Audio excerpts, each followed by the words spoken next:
السلام عليكم، ان شاء الله تكونوا كامل مهنيين وبخير وعلى خير. وصفتنا اليوم هي وصفة اقتصادية بسيطية تقليدية جزائرية من اروع ما يكون. اليوم راح نعملوا مع بعض شطيحة تاع شوفلوغ ولا هو القرنبيط. اول حاجه نحتاج الى الشوفلوغ اللي هو القرنبيط. يعني احنا شوفوا يا اما تغليوه يعني تسلقوه يا اما تفوروه. اذا ما يعني ما عندكمش هذيك الطنجره والمصفايه تقدروا تغليوه عادي يعني تسلقوه. لا يعني ويستحسن انكم تحطوا ورقه من الغار وتحطوا لها شويه ملح وشويه كمون. لهاد الوصفة نحتاجو سنينات يعني 3 سنينات تاع الثوم يكونوا هكا مهروسين. نحتاجو الى الكمون، نحتاجو الى البابريكا كما راكم تلاحظوا، وحطيت شويه تاع البابريكا الخشنه اللي هو الفلفل الاحمر الخشين اللي يكون شويه حد، يعني يكون حار شويه. اذا كانت عندكم فلفل دريس يعني يستحسن تحطوا كذلك فلفل دريس تجي بزاف بنينه معاه.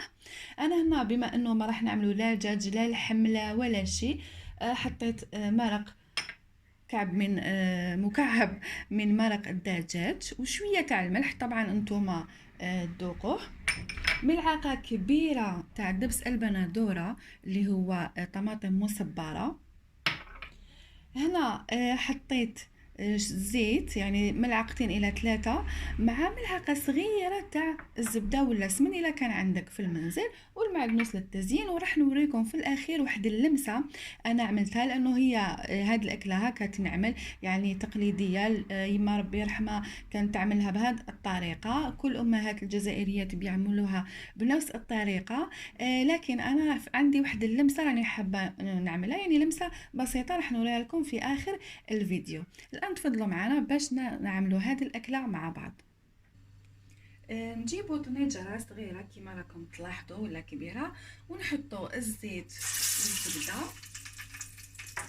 ونضيفوا معاهم هذاك الثوم المسكرفس نخليهم شويه مع بعض.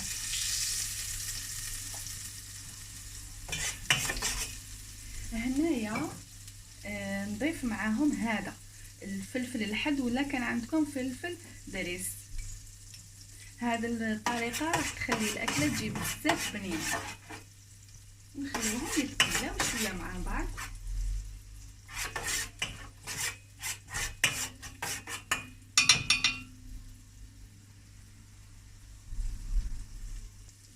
من بعد نضيفوا هذيك الطماطم المصبره اللي درناها، ملعقه تكون كبيره كما قلت لكم، يعني كما راكم تلاحظوا ما عملناش مثلا طماطم حب ولا هذا، ونقعدوا نقليو فيها مليح هذا الخليط.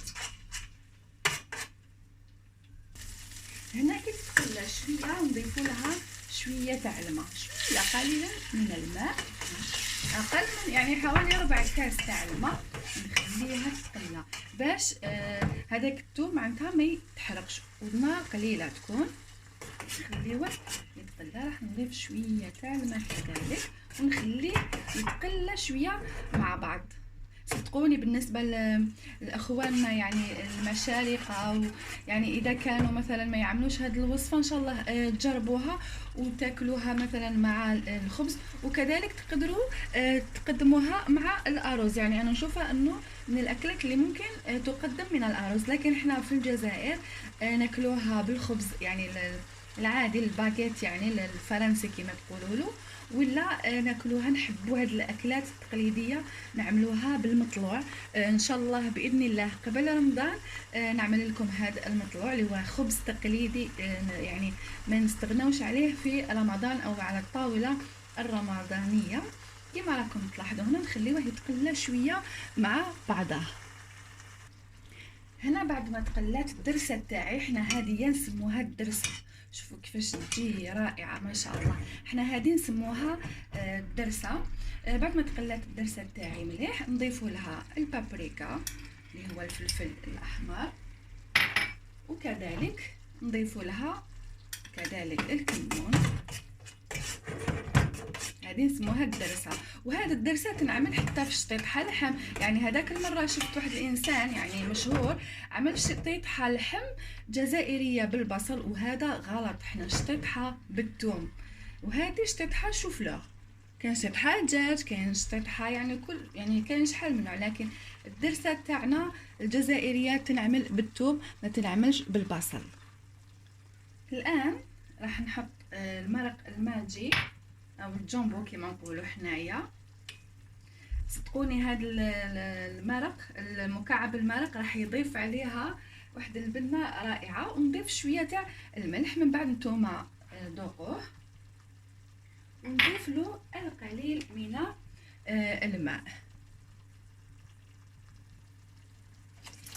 هكذا. ما نكترولوش الماء كما راكم تلاحظوا، الماء ما نكتروش، نخليوه يغلي هذا الخليط ونرجعوا ليه.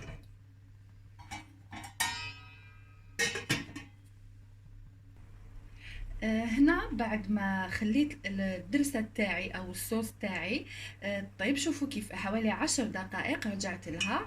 شوفوا كيفاش ثقيله ما شاء الله، شوفوا ثقيله ثقيله ثقيله. هنايا من بعد باش نديرو،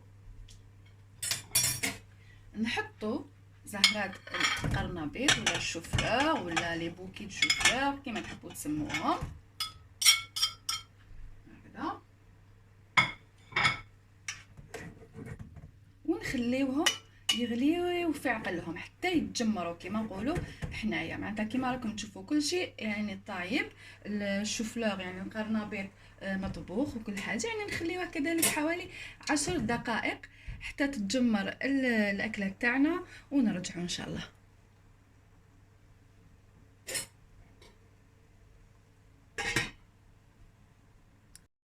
الان بعد ما 10 دقائق شوفوا كيفاش راهو ما شاء الله يبقبق كما نقولوا حنا.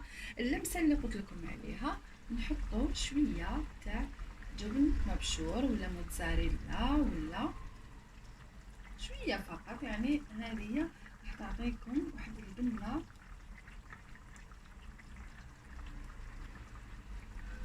تزيد تعطيكم بنه خلاف.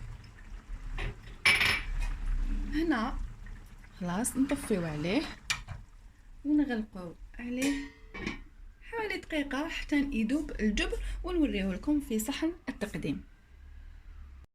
كما راكم تشوفوا هذا هو الطبق النهائي لشطيطها شوفلور ولا قرنبيط بالصلصة الحمراء. شوفوا كيفاش تجي المرقة ديالو، شوفوا كيفاش دا ثقيل، الله يبارك ما شاء الله. ان شاء الله تجربوه وتعطوني رايكم، خصوصا بالنسبه لاخواننا العرب اللي ماشي ممكن يعني متعودين يعملوا هاد الاكله. ان شاء الله تكونوا حبيتوها، وهي كما شفتوا سهله وخفيفه واقتصاديه. وما تنسوناش في متابعه ولايك وشير، وشاهيناكم في الجنه.